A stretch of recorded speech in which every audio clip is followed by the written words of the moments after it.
In a latest development, Chief Minister N Biren has announced that mobile internet service shall resume from today in the state. The statement was given today early morning in a press meet held at CM's Secretariat.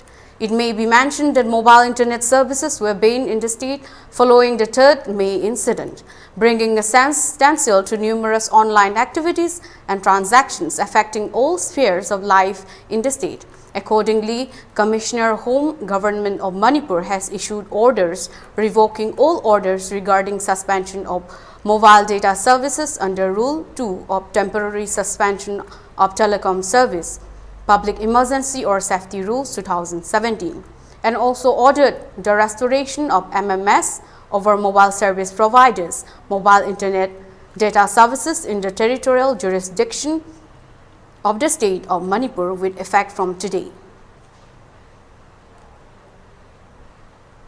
Praja Punam, Maroina youth sing, businessmen sing, Karikari Library, Mediagi Sino,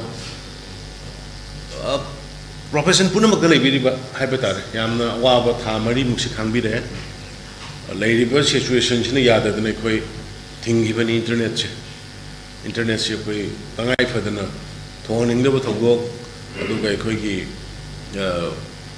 Fake news, fake propaganda, adugumba mayam, hate speech, adugumba mayam do the quick control tonana ba, I do not aroga quitting giving a dubu, okay, kudagi, Mashidagi habitat, internet hana thingamudu, we hangani, I don't know my mayam, the Mediagis in the Putanga Manipur, the Bishop Commentary.